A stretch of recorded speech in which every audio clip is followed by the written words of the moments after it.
Welcome to Demolition Success Secrets, the podcast that's changing the game for demolition businesses everywhere. Ever wondered how a wrecking ball wielding industry can leverage digital marketing to dominate their market? Well, we've got the blueprints, strategies, expert guests, and more to show you how. Stay tuned, because we're about to blast through the barriers of your business. Cool. Welcome, guys. Happy to have you guys all listening. We have a really super ridiculous, awesome guest, someone who's been listening, and really we've already had a good pre-interview. We've talked before, and pretty hard for us to not talk about stuff. It's just very, very easy to talk with him. So just wanted to welcome you on. Tell us some of your background, tell us how you got to where you are, and then would love to know about the business that you guys are doing in Texas and throughout really your whole territory. Yeah. So my name is Aron Soto. I work for Demolition. I like to say we're a pretty big scale demolition contractor. We do building implosions. We've done quite a few football stadiums, malls, and but we still do houses. I still got a crew that dedicates to houses. Everything from a 2,000 square foot to a 10,000 square foot house in the DFW area. But I definitely like the open dialect. You had some really good questions, on our pre-meeting, and I'm excited for it.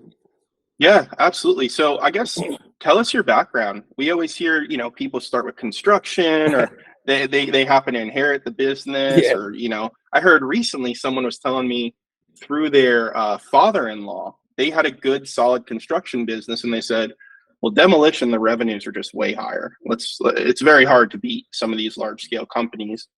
So he kind of got it through proxy through his father-in-law. So how did you get here, Aaron? Man, I will talk your ear off, right? But it's bring it on. So, man, I was going to school for food science, believe it or not. When I found the construction industry, I was working in the restaurant business, and man, at some point I just realized that wasn't for me. And going back home in Irving, Texas, gentleman in the neighborhood that would pay me to rake leaves occasionally and do stuff around the house.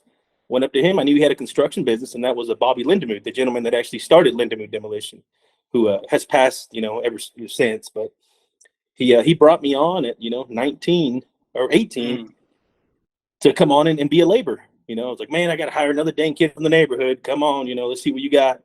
I was out there in a water hose, watering for the dust control, hand picking bricks, and eventually worked my way up to a skid steer, man. And I never looked back.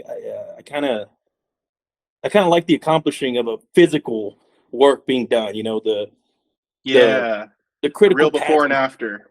Exactly. It's a very accomplishing for me. So I got into that. I was like, man, people make money doing this. Like, this is pretty cool, man. So I kind of took on that and slowly worked my way up. But yes, I started in the company as a laborer, started from the ground up. And a lot of these guys now that we hired and come on, they don't even know I can run equipment. But, I ran equipment for many years. That's cool. That's amazing. Well, what was the hardest part when you came up? Obviously, I would imagine the physical labor and then the ability to get up to the equipment. Were there any challenges or thoughts that, man, the summer heat or being out in the cold, things like that, this just isn't for me? How did you kind of challenge through that? Yeah, well, the elements are always a challenge. Even now I'm working. I got a project in Lubbock, Texas, and it's freezing out here, man. I'm not used to this wind. It's definitely something we have to get used to. But that's what we do, man. We try to follow the work wherever it comes. But man, anything else, we really just roll with the punches, man. We like to just take on the challenge head on and deal with the variables as they come. Well, one thing we do is we have a pretty good farm system. So looking back at how I was brought up in the company, and I try to keep that same culture down to the guys that are up and coming now in the business. Hire kids, straight out of college, right out of high school. We'll really get anybody a chance to come in here. One of our safety guys that worked with us for a long time, we hired him. He was the secretary's son, just to come in and be a laborer. Guy was going to school to be a fireman. Turned out to be one of a really good safety guy for us when it comes to big projects. So yeah, just really, and I sit him down. I'm like, hey man, what do you like? Do you want to be a truck driver? Do you want to be equipment operator? How are How are your emails? How are your skills? Let's put you where you're the strongest. And that's really how we try to structure, man, to try to be successful on a larger scale without having to really micromanage everything. Yeah. Okay. Love that. That's a good management style. Now, what got you to where you are? Obviously, you started at the bottom, started from the ground, which is very, very common for a theme in this business. Yeah. But how long did it take you to get to where you are now? And what were those secrets behind the scenes? I got thrown into the wolves pretty early, man. I think I showed a little bit of responsibility. You know, I was always my mentor, Bobby Lindemuth, the gentleman that started this business.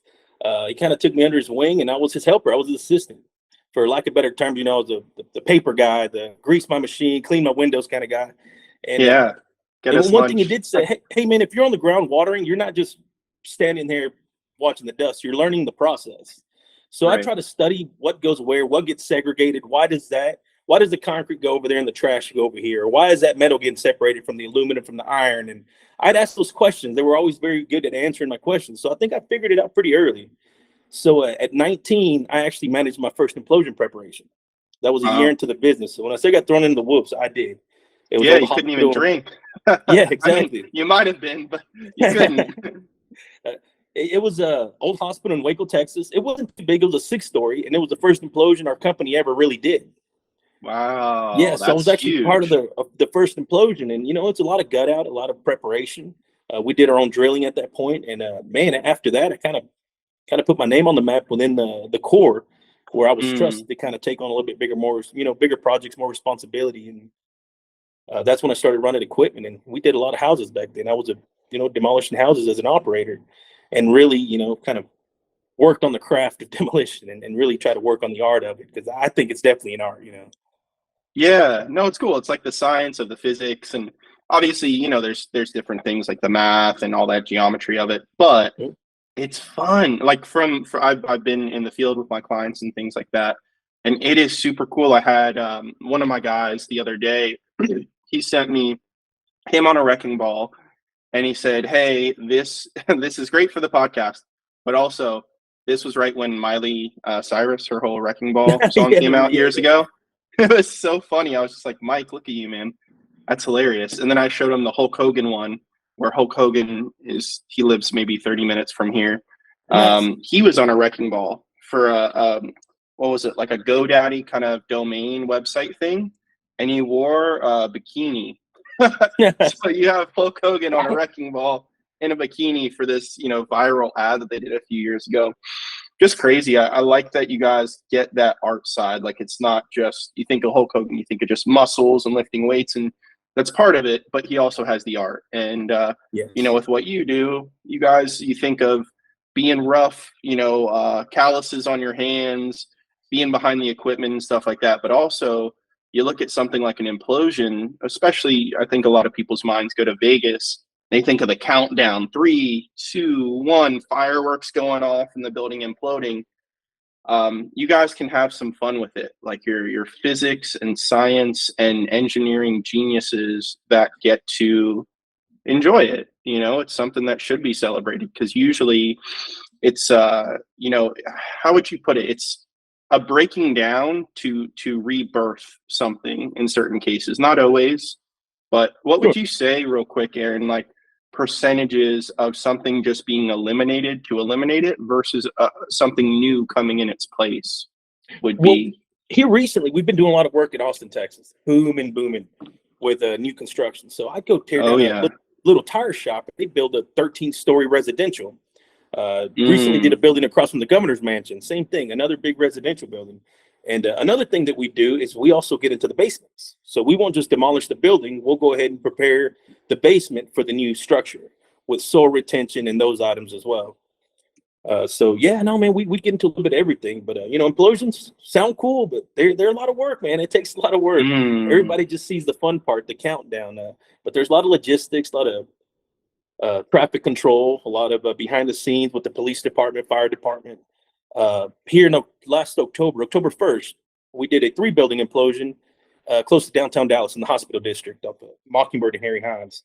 Very, very Okay. populated area, big hospitals. So when you look at the building implosion, you got road closures. Love Field Airport was close by. You got to do notice to airmen just to let them know that we're going to be imploding a building in their area, especially with 3 buildings. That's a pretty big impact. And, you got to think about the routes for the ambulances. If their main path is the main road, how will we reroute them and have to notify them and make sure everybody's on the same page when it comes to that? So when my wife Mm. and kids come and see the implosion, they see the buildings come down, and I'm like, all right, guys, now the work's starting. Now let's start cleaning up, wiping down, get the water trucks running, get the sweepers on. Right. So my day's just starting when the building hits the ground and when everybody's clapping and popping the champagne. That is But funny. I don't think a lot of people realize that. General public, where they're like, "Oh, job's done," and they just think it magically disappears. You know what I mean? Like, exactly. Yeah. So and then the cleanup process of a triple implosion, with basements and crawl spaces and parking garages attached to them. It's a feat, man, to process and do all that material. So we do take the time to. I mean, we power washing beforehand to try to minimize the impact of dust, remove the roofs, anything that can go airborne. We try to remove prior to the implosions, and that's kind of just a process we follow, man, to at least impact the neighborhood. Okay. Now, how much of an impact is the asbestos testing and abatement and things like that with your day-to-day job? Oh man, they go hand in hand. So one thing we do is all of our operators, foremen, ground superintendents, they all take the NESHAP class in Texas. It's kind of asbestos awareness. You kind of know what it is for like hospitals. In our case, they do go and do the asbestos surveys to try to find what's there. That is the plan, but they cannot get to every single thing. They cannot get between the brick walls, behind faucets that are, blocked. So a lot of this stuff is found during the gut out process, during the interior demolition portion of the project. So our guys have to know exactly what to look for, what looks like it could possibly be ACM, report it immediately. And that's part of the training that we carry, man. It's part of our hazard analysis and things like that. And also, I'm part of our safety committee at our company. When we get to a certain size, it's almost a committee. Not one person can make all the decisions to really put all our heads together and make the correct decisions on all aspects of safety for us and how we implement them. But it goes hand in hand, man. ACM removal, asbestos, and demolition go 100% together. Okay, got it. And do you guys, I know it depends on the state. Sometimes people do abatement in tandem with their company, or they'll have sister companies. Is that something that you guys do, or is it an arm's length, totally different entities doing No. It almost goes hand in hand. So, for example, I've got a big hospital we're doing in Dallas right now. It's still connected to 3 active buildings. One is a children's hospital. So we have to do full structural separations on those to separate the building we're tearing down from 2 column bays out, maybe 30, 40 feet. And we do that all the way from the top to the bottom, complete air gap in there. And in that process, they have to abate it before we can do any of that removal. So it's almost like we do pre-abatement demo, remove the sheetrock, insulation, something light. They build a containment, remove area or anything else that is hot. And then we can come in there and start the actual structural removal. So it's almost like we're swapping, taking turns during the process of abatement. And that's what the triple implosion, it was 3 buildings made 3 completely different ways. So it's almost 3 jobs in one. And they all have their own different variables of ACM that we found that we didn't find in one building, it did in the 3rd building. And the 2nd building was all concrete. And it's very interesting. So that's kind of what we like, man. It needs to be a challenge for us anymore. We've almost done it all, or I won't say we've done it all, but we're pretty experienced, man. I feel really good about kind of what we're at. And we trust our guys to notify us. They find something, hey, man, that's possible. Even if it's non-friable, it's not an immediate danger to the crew, we still address it correctly. Yeah, that makes sense. Now, I wonder, we're talking about interior versus total versus implosions, etc.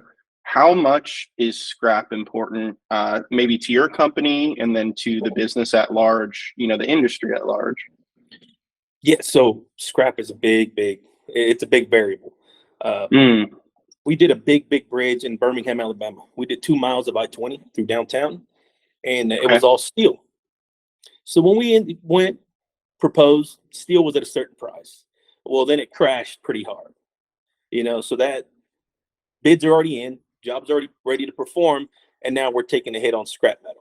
And that happens quite a bit. And and so we just take the scrap into consideration when it comes to the bidding process. We try to implement that a little bit. It doesn't make or break a job, but it's something that, if the owners want to get a little tighter, we can kind of cut back a little bit with the amount of scrap that we predict to be in there. And then you get vandalism. No matter what job it is, people go in there and try to pull any wire that they can. Now, is that, I assume, I could make an assumption here, maybe some of the listeners is that an issue internal of the team, or is that 100% external, meaning just general citizens, vagrants? It depends on the neighborhood, man. We've done some neighborhoods that, nothing's touched at all, and we don't even have a night security guard. We might have a couple lights and some cameras. And then there's some areas where they steal the batteries out of my tractors every night. It just really depends on what area of town or where exactly we're working. Yeah, we had a big issue in the southern part of Dallas where almost every day they'd go take the batteries and they wouldn't unscrew them. They'd cut the terminals. So every morning we had a mechanic there. I mean, it was a nightmare, man. It was a nightmare. And we couldn't even hire security to work there overnight. They wouldn't do it. So, yes. Yeah, I was going to ask that next. All right. You got to hire some dogs, like a pack of rabid dogs. Oh, man. And like I said, after the first night, they're like, sorry, man, we have to cancel our contract. We can't work on this project. It's very rare. It's very rare. But, if there's anybody that knows about scrap values, copper and whatnot, they tend to break in. And unfortunately, it's becoming more normal anymore. Wild. Okay. And I've heard even people have passed away, trying to get through to the copper, let's say, electrocuting themselves and stuff. Have you had any like wild instances like that or just crazy, outrageous things? We've seen items that are hot, 480 power that's been cut overnight. We show up and there's no power. Like, what happens? Well, somebody went in there and cut it. And thank goodness nobody got hurt. But I'm sure it woke them up. I'm sure it drew their attention to not go back in there anymore. And that's the thing, man. All of our guys carry a tester. They all carry an electrical tester. I carry 2 in case somebody forgot one in their car. And that's what we do. Check it twice with 2 different testers before you cut it. Where somebody from the street might not care and just go in there and try to collect anything to grab $1. But it happens. But yeah, we get past it pretty easy. It doesn't really affect us too much. We try to secure the sites as well as possible. It's mandatory for us to have a construction fence around our jobs. That kind of helps. Construction fences, sounds kind of crazy. And I know it doesn't matter. People would find a way to do it. Is there ever an ability to have barbed wire, or it cannot? Is that a legality type of thing? We've never put barbed wire on fences. Typically, we just rent, from our local rental fence, and then they put it up. Right. We put signs that we do prosecute. We do have signs on all of our projects. The emergency contact. We do prosecute if you're caught inside the job. So that's typically enough to keep the honest people out. It's not a free for all. But if somebody with the ill intentions, they're going to get in there either way. Yeah, they'll cut through the fence or even, bringing up the barbed wire, they'll put a carpet over it. I've heard of that trick and stuff. Okay, interesting. Do you have any kind of insights as to how you guys grow and scale? So there's a few ways to answer this. I know there's referrals, through word of mouth and relationships. So who are the best people you guys seem to connect with well that help give you guys opportunities or help, perhaps land you opportunities or set you guys up? Who should our audience really consider doing more networking with? Well, in the early days, it was a lot of word of mouth. Like I said, we were doing a large amount of houses, private work, shopping centers. And then we started getting to the schools. During the summertime, we stay pretty busy with, elementary, middle, and high schools, grade schools. During the summer, they typically it's a pretty fast scale project. So we can tear down while they build back before the school starts. And man, we made a pretty good reputation for ourselves, man. We try to be very honest about things. We travel quite a bit, so we have a pretty good presence everywhere we go with a good reputation that follows us. Net 30, pay right away. Anybody that does, any good work for us, we try to make sure they're taken care of, whether it's a field mechanic or a trucking company that's outsourced. So that kind of goes around, man. So if people tend to hear the name of our company, it's affiliated with pretty much a good culture. And we get calls from a lot of the big general contractors in the Texas and surrounding areas. Like, hey, we got this project coming up. Would you mind looking at it or bidding it for us and whatnot? And that's where a lot of our work really does come from anymore. They call our office, go out there, take a peek, put a game plan together, and, give it to the estimators. Okay. And what really separates you guys in the sales process? Obviously, quality, good reviews, but sure, there's probably other people out there that have similar things. Obviously, you guys are more the elite, but how does it actually pan out? I know pricing is important, of course, ability for you guys to get the job done with past performance to show that you guys know exactly what you're doing. I heard a really good example the other day from a guest. Do you have any kind of like tangible tactics or ways that really help you guys seal deals maybe more often than other companies? I mean, I think you nailed it. I think it's just the perception of what we bring to the table. When we bring to I personally think me and mine are the best in the business, and it sounds pretty arrogant, to say out loud. But I wouldn't say it if I But it's a didn't good believe it. mentality. I wouldn't say it if I didn't believe it. I do believe in my guys 100%, that I can structure yeah. a job for them, leave them there on autopilot, whether it's out of town or not, or a local job, and to know that it's going to be done well. The culture we do is we don't cut any corners. Our motto is live safety, not work safety, not on-site safety. It's live safety. So we take it. Hey man, you're driving home, dude, be careful, man. Put on your seatbelt. Don't get crazy.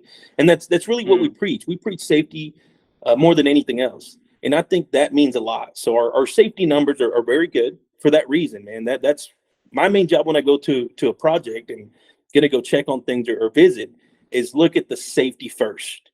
And one thing we really take that I think might make a bit of a difference is we try to prevent and assess in lieu of react. So if we got an implosion job, we're going to gut it out completely. We go mark the stairs. We'll go mark the elevators. Hey, no demo, no demo. If you demo that wall, you're going to have an open fall. And we got a crew that's ready to put any barriers, anything we put up prior to the removal of the wall. So if we know it's going to cause a fall, cable goes up before the wall gets removed. So we try to eliminate all the variables of danger prior to being created.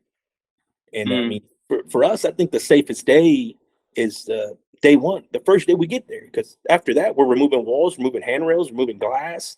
We're deconstructing the buildings. And so after that, it's up to us to really set the precedent of safety, not just for our team, but for everybody that's going to be on the project, contractors or not. Sometimes we get a little bit grief being a little pushy against the contractors that hired us, because we try to hold ourselves to a little bit of a very, very strict standard when it comes to the safety of our guides and ourselves.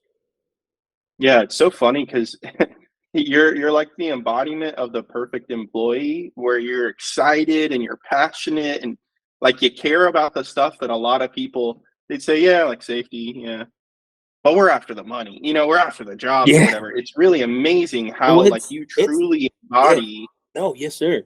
Well, it's hard to go out there and say, hey, yeah, we're going to come into, like, I know before we were talking about a couple of jobs. I don't really want to name drop too much, but a job in Austin, a big basketball arena. One of our biggest was like, yeah, man, look at our safety record. This is what we would implement when it comes to safety. And I wouldn't say it if that's not how we really do. And another project, the big hospital we're doing in Dallas, was not too far from my implosion job. So I asked one contractor, hey, would it be okay with you if I bring this other contractor in to walk the site with me? And literally everything I'm selling to them verbally, now they can put it into a physical perspective.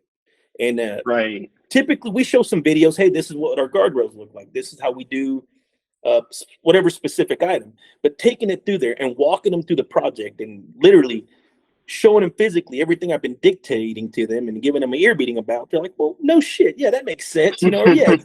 I was like, well, how do you manage where your guys are working and where the quickest exit is?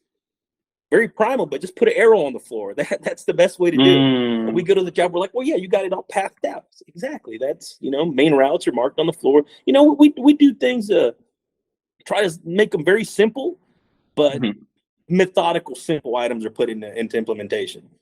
Right. Okay. So you guys are really kind of painting the picture, not just a blueprint, not just something on paper, but where you can, obviously, putting a face to a name, going and shaking hands, old school, new school. Yes, I think personability still goes a long way, man. Going out there and if I, interview process or we get the job or during the bidding process, and I say, hey, I will be on site 3 days a week, and hey, you have any questions, we can get together. Making sure I'm available for that when the bullets are flying, when the job's going. I think that goes a long way, and we get a lot of repeat work for those reasons. Yeah, that's amazing. Okay, so definitely, and by all means, you're able to name drop, project drop, what have you, please, because your work is really impressive. Those are commercial jobs, right? So we talked about referrals. Do you guys do anything? I don't want to say billboards or radio ads. I know you're not personal injury attorneys, but do you guys do anything paid wise where you're at certain events or at certain golf outings or, what are the paid things that you guys utilize? So we do a lot of work with the city. They have these events for like minority integration. We go to these events and smaller companies will come by that have something to offer to our industry, whether it's gut out or small groups of personnel, and we'll contract that way to implement, other groups or other companies into our industry on some of these larger scale projects. We are members of the Demolition Association. You know, we mingle with that. National Contractors Association or Hispanic Contractors Association, just anything that can, you know, put our name out there. And a lot of these times we're already kind of known in the neighborhood for the work we do. So we specialize in demolition, but we also have an excavation company that does, you know, some of the bigger basements that we talked about, 70, 80 foot deep basements in, you know, Crazy. Dallas. Soil Crazy, retention crazy. work. Yeah. So I did a project there in the Dallas area.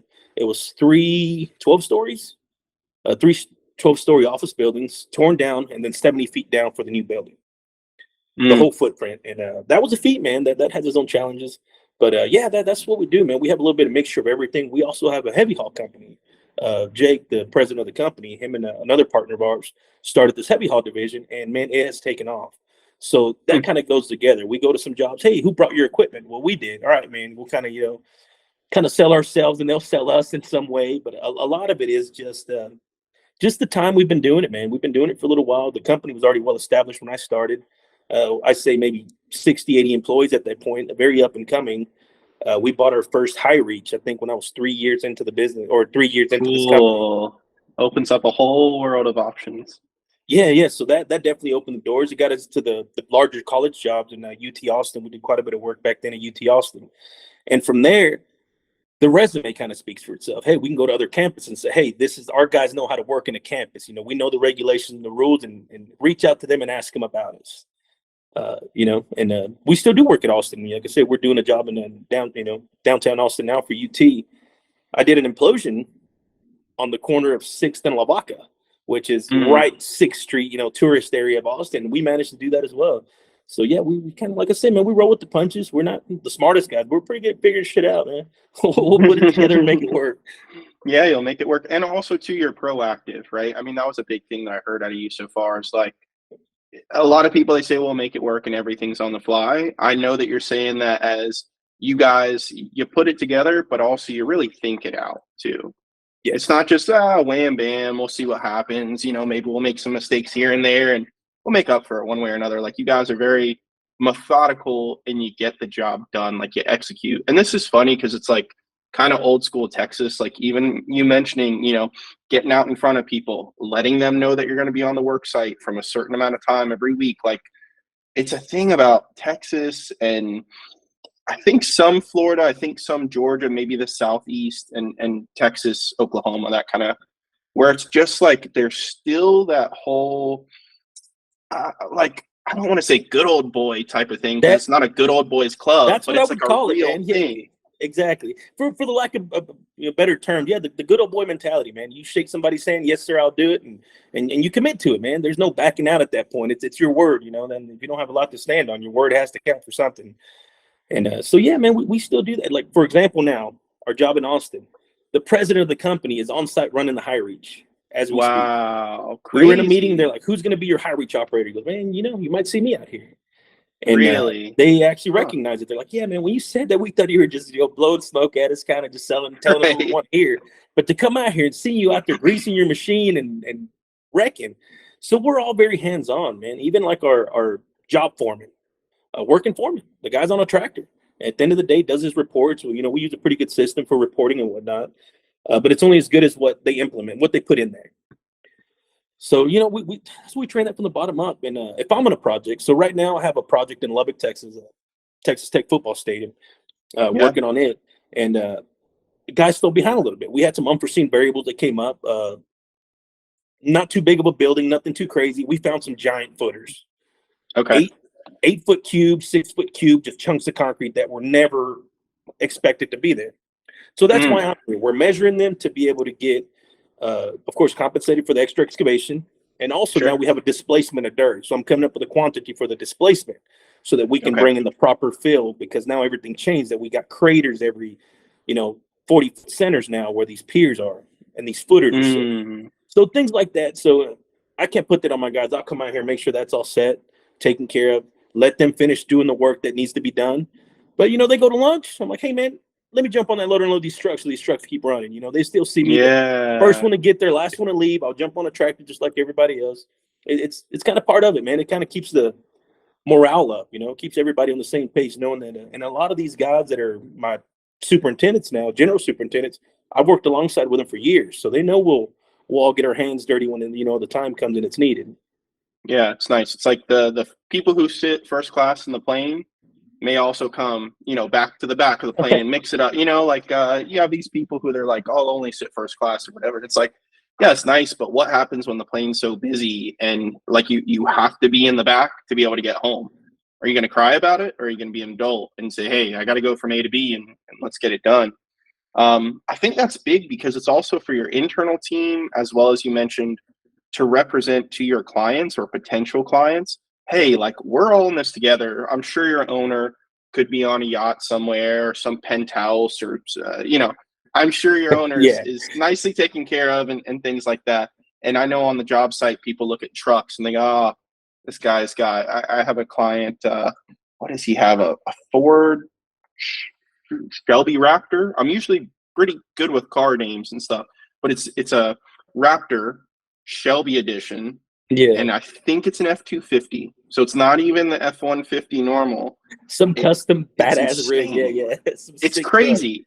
Now, here's the thing that I'm trying to say is that, whether it's clients, potential clients, or the team, they look at those things, at least I envision that in one of two things. People either get envious or people say, wow, they must be really good that they earn that.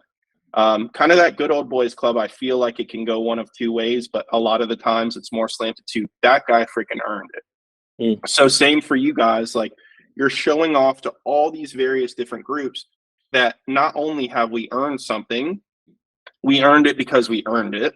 We weren't given this, and we're continuing to earn it together as a family each and every day. And that transcends, obviously in your embodiment and your approach on the business, but it transcends to the team, the future team, the clients that you're working with currently, and the future clients. And then obviously it helps for repeat business. Like, hey, sometimes I'm going to let the guys drive my truck. It's not just my truck, that kind of thing. Sometimes I'm going to be in the field with the team. It's not just these guys are running it. I'm in the office chilling with my feet up. So I love that. I think that's really cool. How do you guys do with more residential type of work? Let me ask it in two ways. What percentage of your business is more residential, like the houses, or, maybe smaller teardowns relative to these bigger projects? What would you say, like 80% big projects, 20%, the smaller medium stuff? Maybe 30-70. We still do quite a bit of houses. We get the calls all the time. But when I say houses, I mean, I'm talking 12,000 square foot, 8,000 square foot. Texas these mansions in Texas, these Highland Park, straight lane gated neighborhoods out there in Dallas that are, these monster properties that are getting torn down to build a bigger mansion. We do a lot of that. But we also still do the, 1,800 square foot houses. For the city, occasionally they'll call us to knock out a couple houses for them for a renovation, or maybe some of the programs where they demo an old house to build somebody a new house through the city. We'll do that. But we stay pretty busy, and that same house crew does our smaller scale. If we want me to go tear down a McDonald's, you want me to go tear down a burger, some sort of chain restaurant, a small shopping center, we'll do it with the same equipment, like a 320, 330 size machine, Caterpillar scale. And that's same crew does the houses, does the smaller scale projects. And when they're not super busy, we'll put them into the bigger jobs as well. I mean, we all kind of interchange the positions of kind of where it goes. But right now we've got probably a dozen smaller jobs that are ongoing. Okay. Two questions on that. First off, does it kill you when you guys tear down a mansion? Like, is your heart kind of just melting when you're like, it's so nice, and they have to put in something nicer? It's nice enough. I can't afford their lawn, so it is.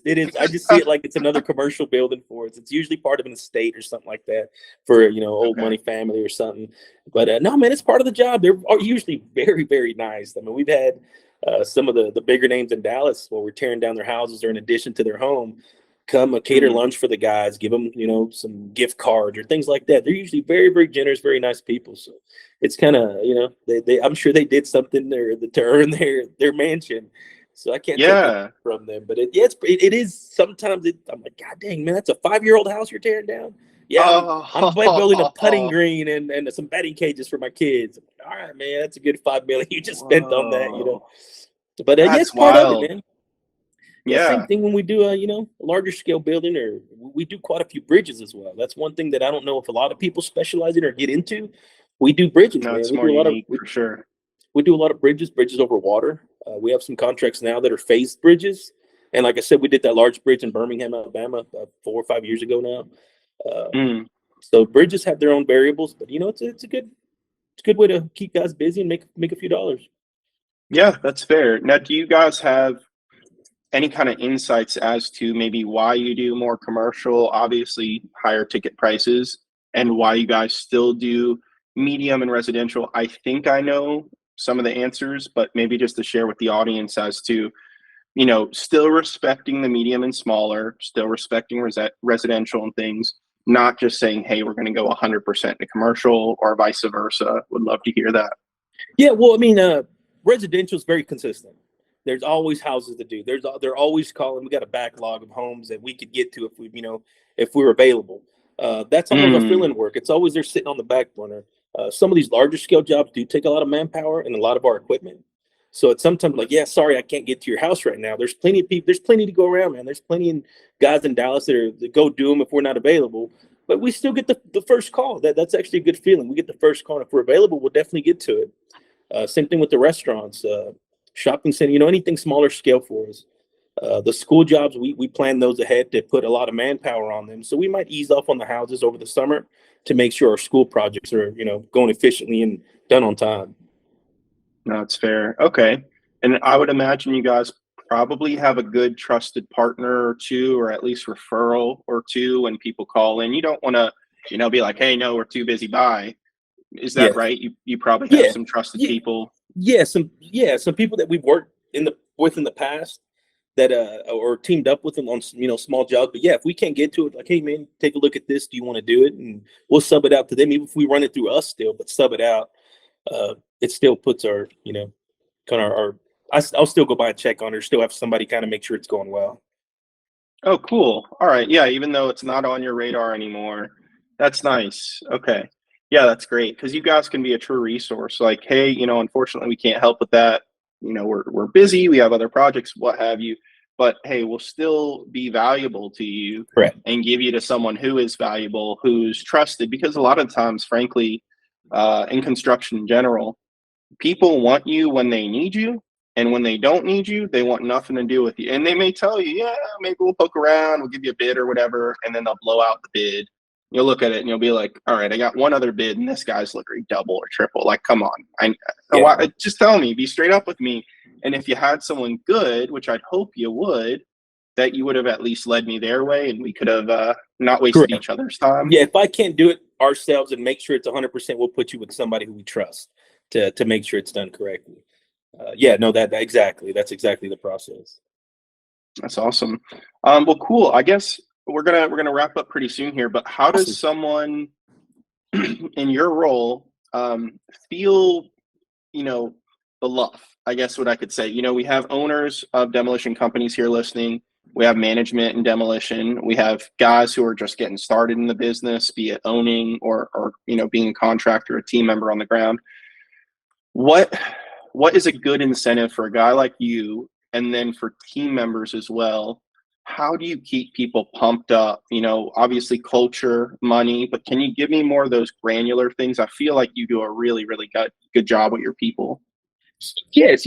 So we have our core guys, man. It's getting to the size where I can't sit there. Even guys that I hire, hey man, I got a flat tire. I'm sorry, buddy. What crew are you with? So, well, please call him. So I almost have to take a step back and separate myself just a little bit. But to my core guys, the guys that have been with me for 4 or 5 years, guys that I trust to be on a project by themselves, of course, we go to Rangers games. Take the guys to Rangers games. Definitely, buy lunch every time we're available. Keep morale up, man. Gift cards, anything that I know they're into. Like our guys, some guys are into hunting. Some guys are. I got a guy that's like a really good chef. Guy makes like gourmet breads, sourdoughs, and whatnot. So if something comes up, man, Cool. I buy the guy like a cool kitchen knife, or something that's personable, but still. But one thing we do keep straight is business is business. If I love you like a brother, we might go after and drink a beer. But if we have a disagreement, we have a disagreement. Business comes first through all.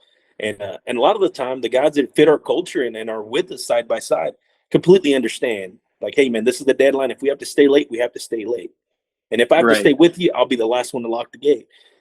So I think being personable to the guys that are the management, and even, if I'm on a project, I say hi to everybody. Hey, man, how's it going? Everything good? What do you need? I don't go around, hey, man, why don't you have your gloves on? Hey, bud, do you need new gloves?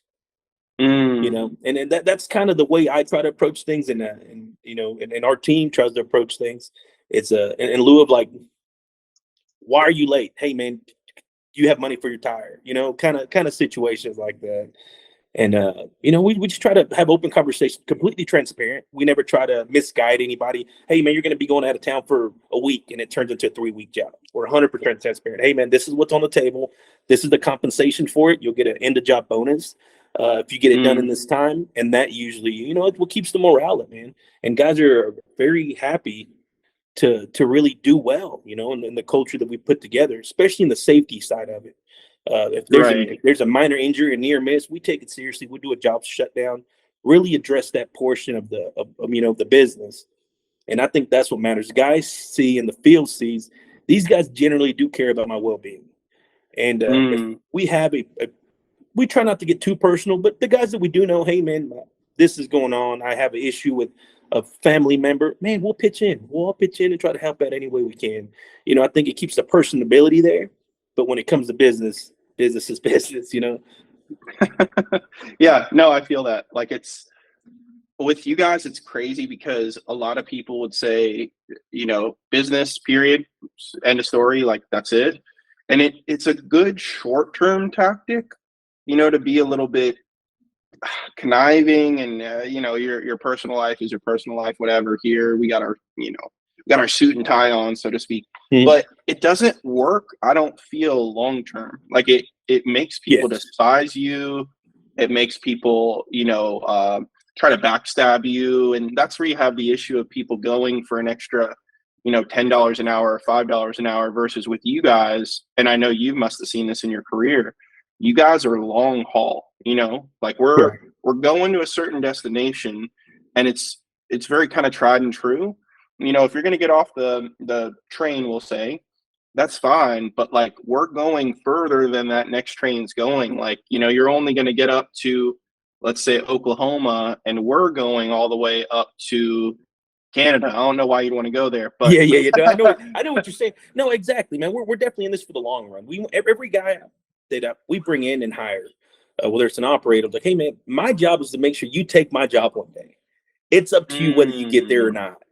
Complacency, excuse my French, but man, give a fuck goes such a long way. Just somebody who shows up and cares, who shows up and maintains their equipment, cleans their windows. Somebody that shows care for, the tool they're using goes a long way for us. Our truck drivers, man, they wash their trucks about every other day. Keep them shiny, polished wheels. Wow. It's kind of the culture. Man, check out the website, lindemooddemolition.net. You'll see a lot of our pictures there, a lot of our trucks. Jake, the president, he takes pride in it. He was a truck guy. We say he's more of a truck guy than a demo guy. We make jokes. We're going to put Peterbilt on our tractors to get some use, But he's also a high reach operator.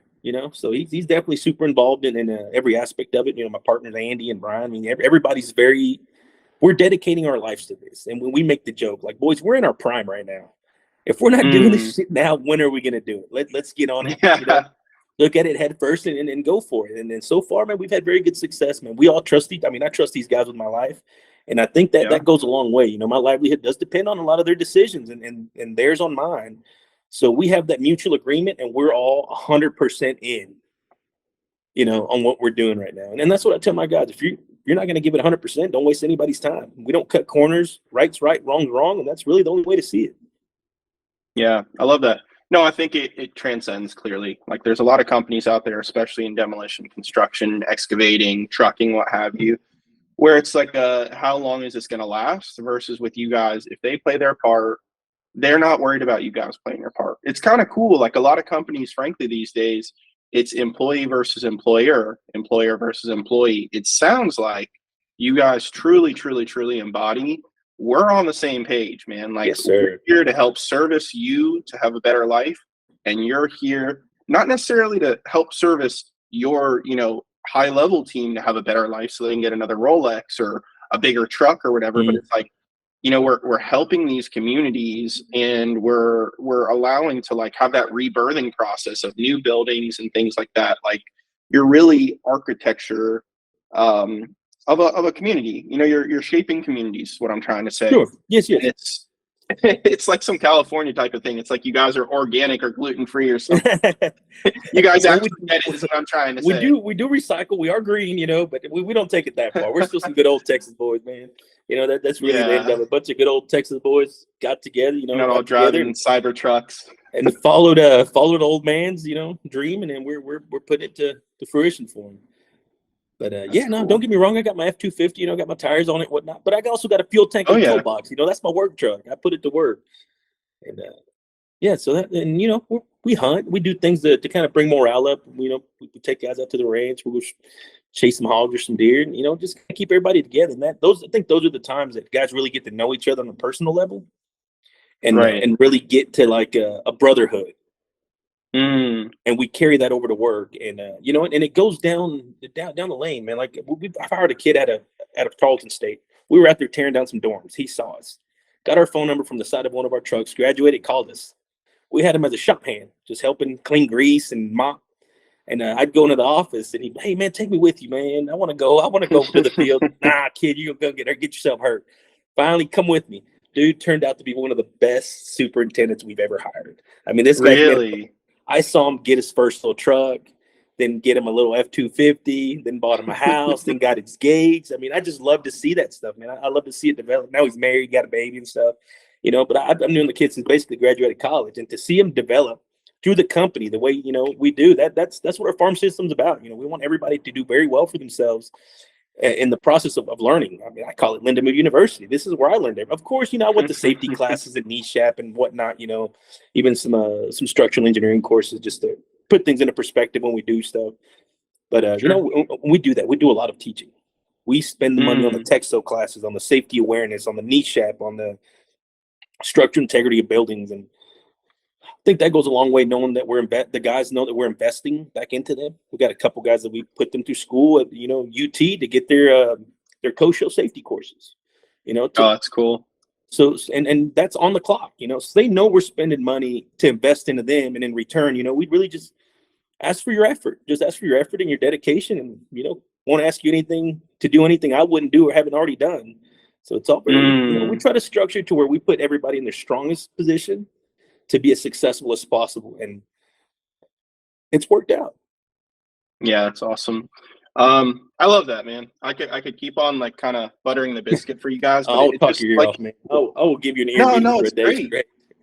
And we might need you guys to, you know, or request that you guys come on for another episode or something like that, because we I don't think we've released that yet, but we do have people who are going to become more regulars, who are going to come on for maybe consecutive episodes, just because it's fun.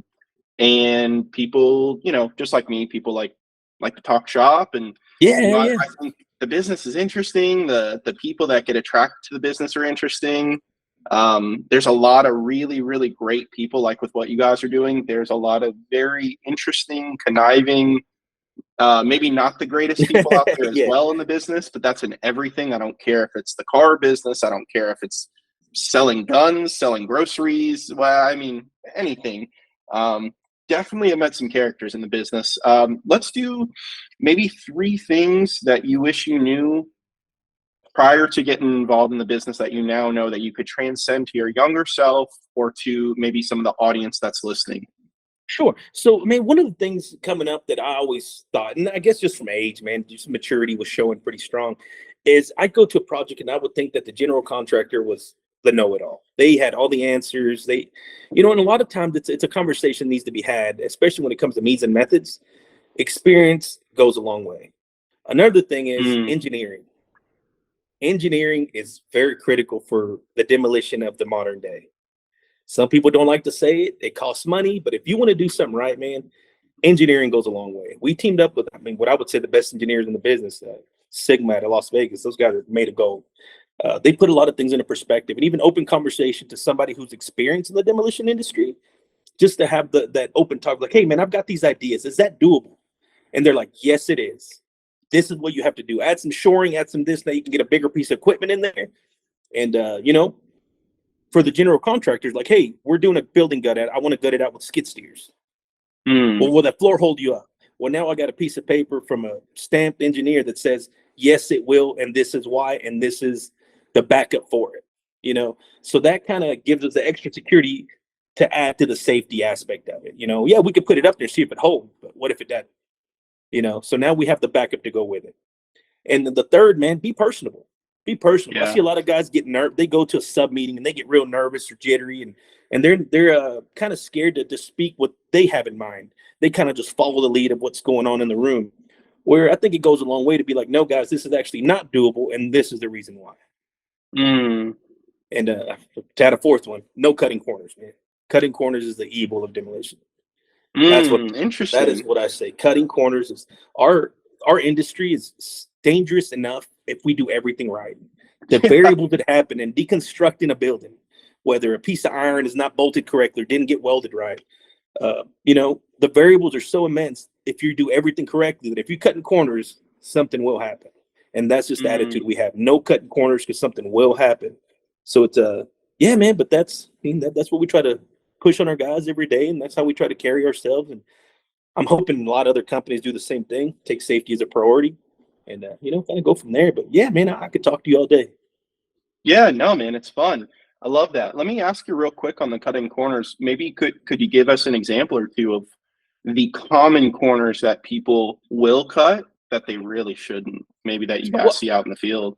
Yeah, I definitely do. So a lot of, you know, when it comes to rigging, when it comes to crane removal, we do a lot of specialty work, remove crane work from the top of buildings. Everybody tries to pick the biggest pieces. Sometimes it's safer to pick two.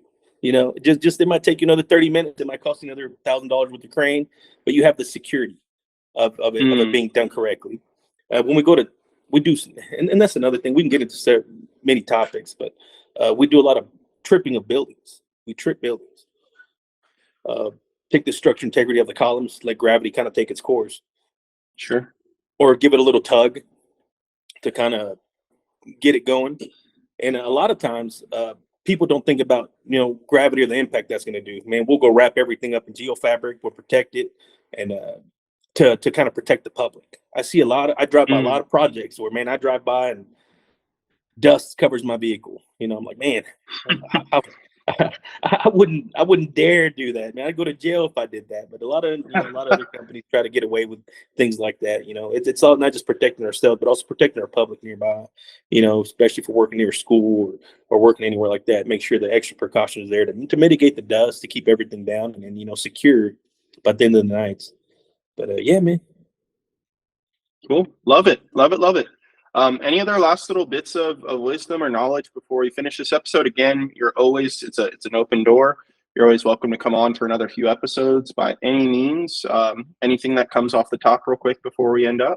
Yeah, no, I was listening to a couple episodes previously, and I've heard people kind of beat up on electric equipment, which we don't love it. You know? But yeah. It has its purposes, man. It does have its purposes. I mean, it might not be the most useful thing for a certain job, but we use them a lot indoors, man. We do a lot of indoor work where we got to gut out the fifth floor of a hospital. So we do it with electrical equipment for no emissions and things like that. You know, I think like every tool has its purpose out there.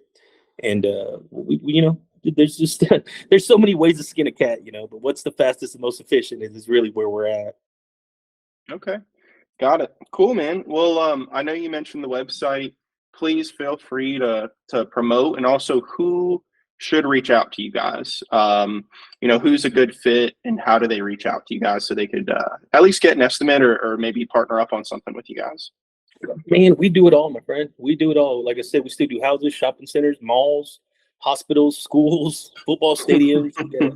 We've done now 10, 11 implosions that we can count on. So, man, if anything they need anywhere, give us a call. I mean, we've done some work in Nashville Airport. I mean, there's really no limit for us. We travel, we follow the work, and try to leave a good product when we're done.